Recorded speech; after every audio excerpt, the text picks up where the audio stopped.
vamos lá para o nosso primeiro momento. Amor Exigente. Quem não conhece ainda a Federação de Amor Exigente precisa conhecer. É uma ONG que existe desde 1984, que leva apoio e orientação aos que sofrem com dependência química, adictos ou familiares, tá? E hoje a gente vai falar sobre como vencer a adicção. É difícil, porém é possível. E eu recebo 2 voluntários muito queridos que já estão aqui comigo. Um deles é o neuropsicólogo, especialista em dependência química, Alberto Eduardes, e também o Rogério Nastri, que é diretor de comunicação da Federação de Amor Exigente. Sejam bem-vindos, obrigada por estar aqui. Hoje em ritmo de alegria. Ei, já estamos em ritmo de congresso. Inspirado no Padre Haroldo. Alegria. Olha aqui, Alegria, que coisa próximo, boa. Estamos muito próximos, reta final. Que bom. Dia 15 de abril teremos uma live para explicar tudo que tem... possa ter dúvida no meio do congresso. Tá, então, maravilha. Teremos uma live. Então, ó, ritmo De de 5 a 8 de junho, eu estarei lá esperando vocês também. Seja bem-vindo, Rogério. Vamos Prazer. sentar aí pra gente conversar. Porque vencer a dependência química, a gente que conhece um pouco eu conheço através dos grupos, das histórias que eu recebo aqui também, muitas vezes o compartilhamento, mas vocês já viveram essas histórias na própria pele. Não é fácil, né? Não. Mas é possível. Sim, muito. A prova viva, aí. Exatamente Me conta isso. um pouquinho a sua história, que é muito bom te receber. Muito legal. Primeiro, um privilégio estar aqui novamente. Obrigado, Rogério. Obrigado, Amor Exigente. Obrigado, Rede Vida. Eu sou um dependente químico em recuperação. Eu estou há 17 anos abstêmio. E realmente, assim, no início, Cláudio, eu achava que era impossível parar de usar. Mas depois que eu comecei a entender o que era um processo, tive uma oportunidade de conseguir me dar a oportunidade de entrar num tratamento, eu comecei a estudar e comecei a entender sobre por que eu queria parar de usar droga e não conseguia. Então aí foi aí que eu consegui entender meus comportamentos, minhas limitações. Agora eu fiquei curiosa, por que é que você queria de parar de usar drogas e não conseguia? Alterações, eu não tinha ideia disso. Quantas vezes eu fui usar chorando? Né? Quantas vezes hoje eu não vou? Aí vinha sempre um estímulo, né? 5, 6 horas da tarde, até o clima. Nossa, esfriou o tempo, nossa, um tirinho nesse frio. A minha mente era no churrasco, eu pensava em bebida, então os estímulos eram muito violentos e eu já estava sofrendo, eu não tinha mais prazer nenhum em usar. Aqueles 30 segundos mágicos que eu tinha no início do uso, não tinha mais. Era pânico, ouvir coisas, ver coisas, manias, ver filho sofrendo, esposa. Eu demorei muito para enxergar isso, no entanto que toda vez que eu vou para as palestras, eu uso uma frase assim que eu aprendi no Alcoólicos Anônimos, que fala assim, os 35 anos da minha infância quase me mataram.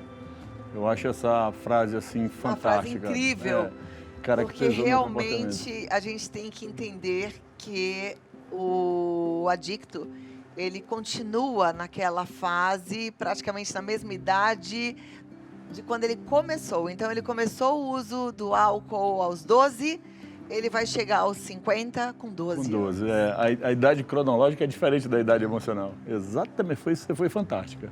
É bem isso.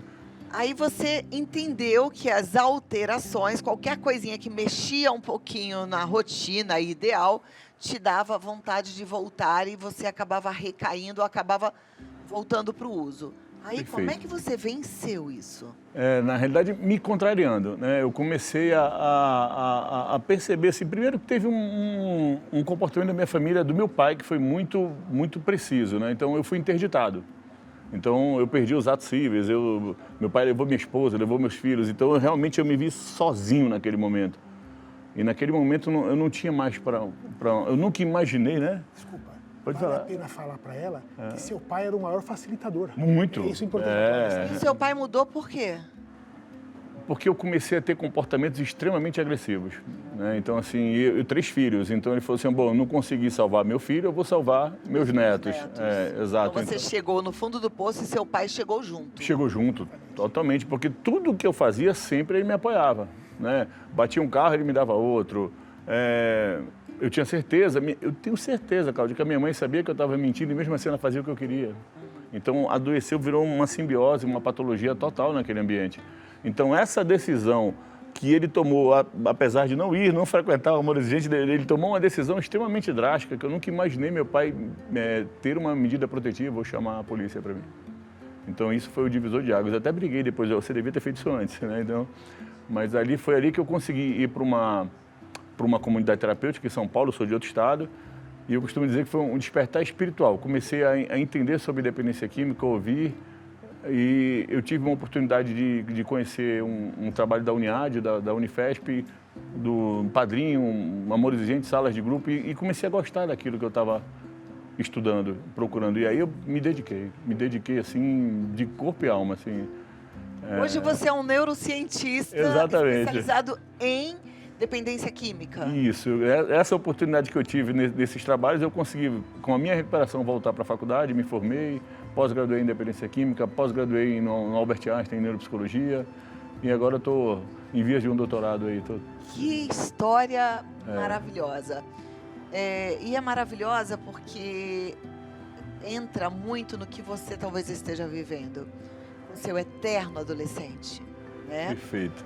E te traz luz, porque tem luz no fim do túnel. Não é fácil, mas é possível. Na verdade, eu gosto de uma frase, né, que fala que o ego precede a queda. É uma frase, inclusive, vou dar quem é a dona da frase, que é a Gabriela Abdala, é uma psicóloga de clínica. Tá? É muito inteligente essa frase, porque se não houvesse humildade, ele não chegaria onde ele chegou. Perfeito. E veja bem, além de ter que assumir que tinha que parar, mudar os comportamentos, ele tinha que realmente estar perto de pessoas que o levassem à recuperação. Que, na verdade, eu estou aqui para fazer o contraponto, né? Porque nós viemos falar de humildade, a humildade de adicção, eu vou falar da humildade da família, que está muito ligado. Mas, ou seja, o ego, ele precede a queda. É fantástica essa frase, porque realmente, quando o adicto está com a soberba, está com a arrogância, ele vai recair. Acabou. Quando ele percebe a dificuldade, quando ele percebe a fragilidade dele, a vulnerabilidade diante das ofertas, aí a coisa acontece, é isso? Na realidade, é o que o Rogério acabou de falar, humildade. Humildade. Por exemplo, assim, humildade, Cláudia, é termos a consciência das nossas limitações. Esse é o primeiro ponto, é uma virtude. Para eu ter consciência das minhas limitações, demorou muito. Eu achava que eu podia fazer tudo do meu jeito, da forma que eu queria. Enfrento o pai, enfrento a mãe, enfrento todo mundo. A vida é minha, eu paro quando eu quiser. E disso nada adiantou. Então, quando eu comecei a ouvir, que eu comecei a entender o que era um processo de recuperação, eu sempre batia de frente com todo mundo. Eu tive um padrinho que falava para mim, Alberto, teu copo está cheio de água suja. Não entra outra água se você não jogar água fora. E uma frase que ele me falou, que eu nunca esqueci, assim, que foi o divisor de águas, esse meu padrinho já faleceu. E ele falou para mim, Alberto, ter humildade é um ato de coragem. Né? Você fica no orgulho, não quer ser humilde, achando que você vai baixar a cabeça, alguma coisa. Isso é soberba, é arrogância. É muita coragem você ter humildade, você entender.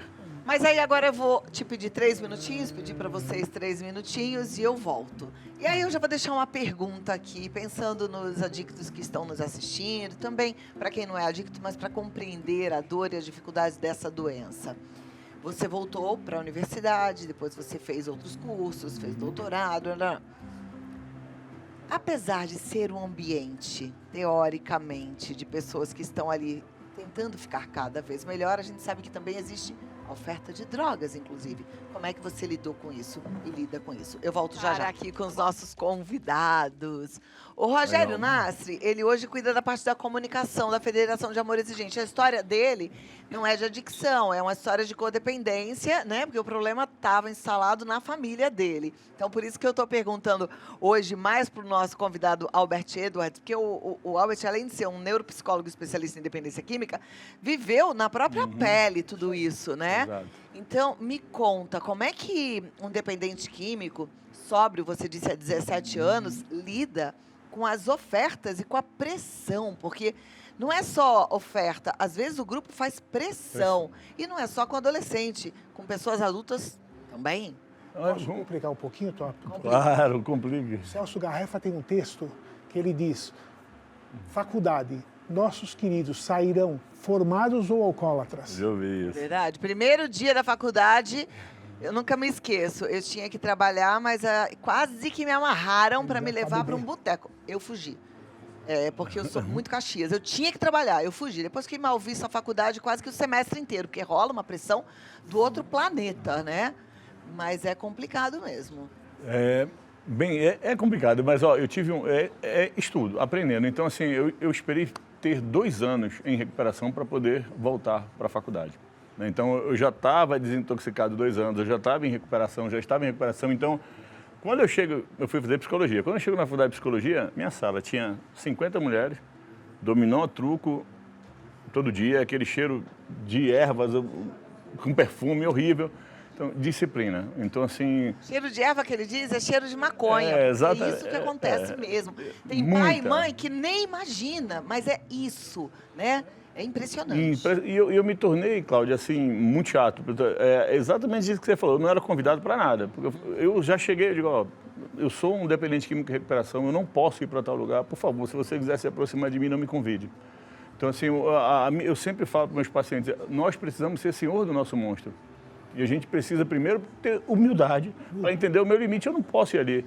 Se eu for ali, eu gosto muito daquilo ali. Se eu for, eu não volto. Então, não me ofereço. Então, depois de um período, as pessoas observando esse comportamento, até minha própria sala, os alunos, as alunas que são meus amigos hoje, se aproximavam, poxa, é esse o comportamento, pô, vamos aprender, acabamos aprendendo juntos.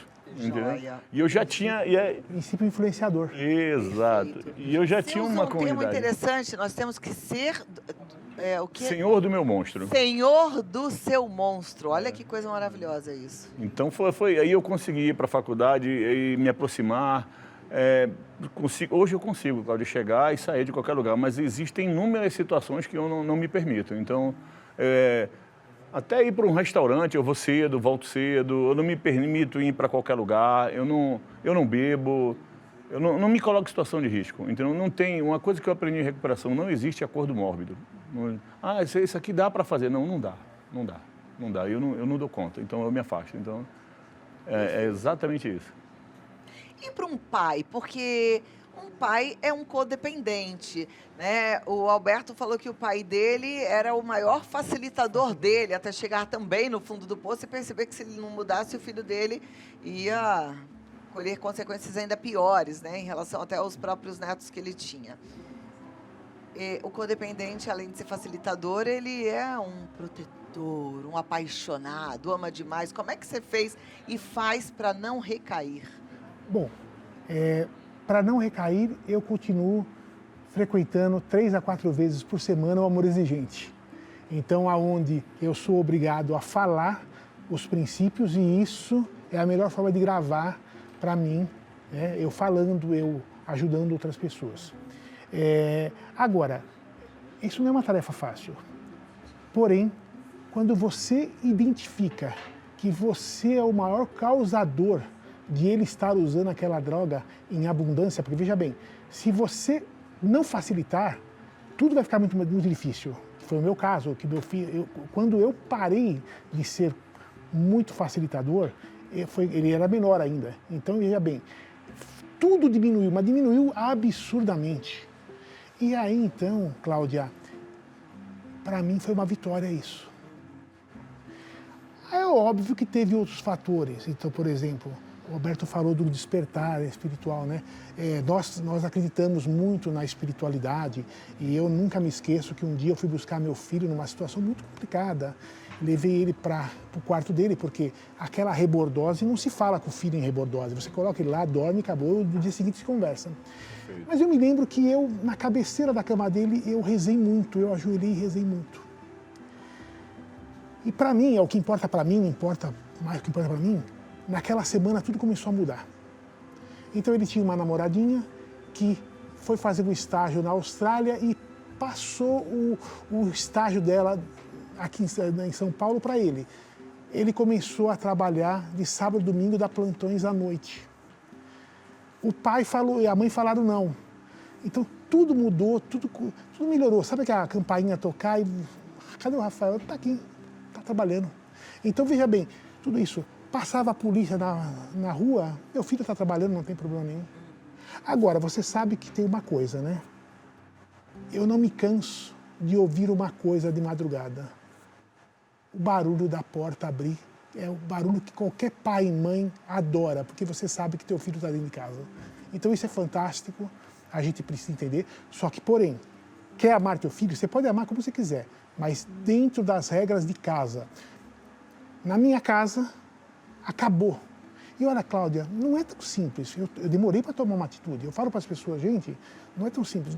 Se demora, porque as pessoas acham que tudo resolve fácil. Não. Eu demorei 8 meses para tomar uma atitude dentro da minha casa. E foi rápido, viu? Porque eu conheço gente que demorou e está vivendo ainda o 8º ano e gente a vida inteira, como o Alberto está falando. Agora, Alberto, outro dia eu estava conversando com uma pessoa no telefone e meu filho estava no carro comigo. Quando eu desliguei, ele falou assim para mim, olha a frase dele. Você não queira saber como é difícil eu conviver 24 horas comigo mesmo. Sempre. Porque o Alberto tem uma frase que define o que é a dependência química, né? Que é realmente a normalidade, né? Eles não aceitam a normalidade. Então, veja bem, olha a frase que meu filho falou para mim. Você não queira saber como é difícil eu viver 24 horas comigo mesmo. Olha que profundo isso. Profundo. Exatamente isso. A droga, o álcool é uma droga, entra para disfarçar quem o adicto de fato é, né? Para ele mesmo, ele sai ali, ele para de olhar para dentro. O álcool, ele diz para mim que eu não sou doente. Você já viu alguém falar que está bêbado? Não. Difícil, né? A pessoa ela não consegue entender, primeiro que é cultural, né? Tudo uma bebidinha, o horário, mas é um disfarce, assim. Tem muita gente que até hoje, até propaganda, clínica de álcool e drogas. Álcool é droga, a segunda droga que mais mata no planeta. É um absurdo o que eu escuto. Hoje em dia, as crianças, em média, começam a entrar em contato com álcool a partir dos 10 anos. É um absurdo. É um absurdo. Né? Tem uma cultura errada. A gente tem que batalhar também em relação a isso, a essas regras, essas leis, essas diretrizes, enfim. Vou voltar daqui a pouquinho para a gente continuar o nosso assunto, tá bom? Eu falei uma coisa que você que está na sala de codependente conhece, né? Que a gente tem que ter metas pra gente. Muitas vezes as mulheres falam isso, né? Ah, essa semana eu vou cuidar de mim, eu vou pintar meu cabelo, eu vou comprar uma roupa nova. Você já ouviu isso de meta? Porque o codependente esquece de si, né? E a gente precisa se cuidar. Mas vamos lá, vamos continuar. O que mais que você acrescentaria que contribui para que as pessoas enfrentem esse monstro que é a dependência química? Repetir, a humildade. O processo de recuperação, de rendição, começa através da humildade. Sem humildade, se eu não enxergar os meus limites e se eu não enxergar que eu não consigo sozinho, eu não consigo evoluir. Eu sempre falo que o telefone para falar com Deus é o joelho. Eu digo para todo mundo, se você pegar a palavra, sem Deus a gente não vai para canto nenhum, é isso que eu estou querendo dizer. Se você pegar, eu sempre falo, pega Deus e a palavra Deus e Jesus, tira as consoantes, sobra eu. Ele não abandona ninguém, eu que abandonei. E na hora que eu consigo entender que eu não estou mais sozinho, que eu tenho um Deus amoroso, que eu tenho um grupo de apoio, que eu conheço pessoas que podem me ajudar, essa rede de proteção me favorece, eu fortaleço e entro em recuperação. Tem muita gente que comenta e compartilha, inclusive nas minhas redes sociais, que meu filho usa drogas, é adicto, é meu marido, só que ele não reconhece. E aí, a gente, no Amor Exigente, fala, volta e meia, sobre a importância de causar uma crise, né? De planejar uma crise. Ela bem planejada, vai dar certo, é sucesso. Você contou o seu episódio, seu pai não fazia parte de Amor Exigente, mas você entrou numa crise muito feia, né? Que colocava em risco, inclusive, os seus meus filhos. E aí o seu pai teve a oportunidade, e ele soube aproveitar, de agir. De falar, epa, foi a crise. Vem que agora está comigo. Te deixou lá no fundo do poço para experimentar a maior amargura e a solidão que você pode imaginar na vida, né? Como é que uma mãe e um pai podem fazer se não acontece esse fundo do poço, mas está vendo que a situação está feia e que a pessoa está ali e que o dinheiro da família está indo e que está dando, tipo saco sem fundo? Eu acredito que a família ainda não conseguiu entender o que é um processo de uma dependência química. Eu acredito assim que eu sempre falo para o Rogério, a família ela acaba tendo um filho idealizado, um marido idealizado, e a gente não consegue cumprir com essas idealizações. Meu sonho era internar a família. Eu sempre falei isso para o Rogério. Um dia eu vou abrir um lugar para internar a primeira família, para dar subsídio para a família. Mas eu acredito que o Rogério tem mais experiência que eu nisso daí. No início eu falei para você que eu vim para fazer um contraponto com ele, né? A família precisa ter humildade. Humildade e aceitar. Eu estava falando com o Alberto enquanto você estava lá, a palavra desejo. Porque você tem que aceitar para ter o desejo de parar de usar. Mas é sabido que A família colabora com 50% das recaídas. A família, ela cria problemas demais para o adicto. Ela precisa entender que ele está tentando sair de um processo que não é fácil. Não é fácil. Outro dia eu brinquei no grupo que eu participo lá, que falei, estou vencendo a dependência química. Porque o que acontece? Eu cheguei num nível com o meu filho de sobriedade que hoje eu estou criando condições, olha que interessante, eu estou criando condições no final de semana para que meu filho não fique na rua, não fique aqui. Por quê? Porque é só por hoje, né, Alberto? Exatamente. É só por hoje ele está limpo. Amanhã eu não sei. Então, veja bem, eu estou criando condições. Então, o meu filho passou agora, a cada 15 dias, ele está com a família no interior. Então, eu já tirei ele 2 finais de semana daqui de São Paulo, fora dos riscos. Tirei ele de carnaval, tirei ele dessas festas de final do ano, tudo isso. Então, veja bem, fazendo o quê? Criando condições de ele gostar de estar do outro lado. Mas não é para ele, eu faço para mim. Faço para mim. Então, por exemplo, eu gosto de uma oficina, ele também gosta. Então, eu criei uma oficina no interior para mim e ele gosta de ir lá porque ele quer fazer uma manutenção, ele quer fazer isso e aquilo. Agora é surpresa, ele não sabe.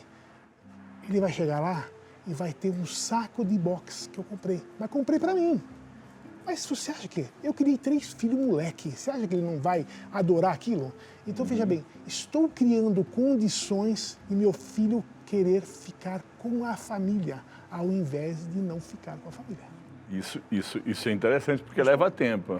Muito Agora, legal. a família tem que estar estruturada, porque também se for para ficar com a família e a geladeira cheia de bebidas, né? Não, aí não dá certo. E a farra rolando solta, e aquela confusão em casa, e aquela manipulação, aí não dá certo, aí não adianta. Então, eu concordo com o Alberto. O ideal seria se as famílias se internassem antes. Mas não interna, porém, existem oportunidades. A gente teve no final de semana um webinar, que foi uma oportunidade das pessoas aprenderem ainda mais sobre dependência química. A gente já está se aproximando aí do congresso, que hoje o Rogério trouxe para a gente, inclusive, a camiseta de 5 a 8 de junho. Ainda tem alguma possibilidade de inscrição? Tem. Então, você vai entrar lá no site amoresexigente.org.br e aproveitar essa oportunidade. Porque num congresso como esse, você tem muitos palestrantes, pessoas que conhecem de fato essa doença e que estão ali para te ajudar. Sem contar que lá você vai ter partilha, você vai estar com gente que te entende, você vai ser acolhido. É crescimento. Você investe em tanta coisa, né? Às vezes investe, inclusive, facilitando, dando dinheiro, porque você acha que tem que dar dinheiro para o seu filho, coitadinho, né? Comprar uma droga, não ficar na mão de um traficante, não é verdade? Com medo dele se revoltar contra você, invista dessa vez em você. Nada muda se você não mudar. Faça a sua inscrição hoje. O congresso vai ser em Belo Horizonte. Vai gente do mundo todo, tá? Eu vou sair daqui de São Paulo e vou para Belo Horizonte. Tem gente que vai sair de mais longe, tem gente que vem do Uruguai, tem gente que vem de Mossoró. Enfim, a turma vai. E aí você também está convidado. Posso falar de um grupo de Maceió? Elas assistem teu programa, estão assistindo agora a Zenaide. Tá? Como é que ela chama? Zenaide, obrigada, um beijo. Maceió, 2 horas de ônibus para frente, tem um grupo de Amor Exigente lá. Então tem grupo de Amor Exigente e elas assistem o programa, ela me ligou assim. Então não é exatamente Maceió, no Alagoas. 2 horas à frente ainda. Então veja bem, tem grupo de Amor Exigente em muitos lugares, você não fique sozinho. Amor Exigente, eu participei de Amor Exigente e olha só a evolução que houve na minha família. Tá vendo? Bom, Rogério Nastri é da comunicação de Amor Exigente, Alberto Edwards, que é especialista em dependência química. Você está lá no Instagram, tem algum contato? Tem, né? Tem lá depois... Alberto Edwards. Alberto Edwards. Pode ir lá no Instagram que você vai encontrá-lo.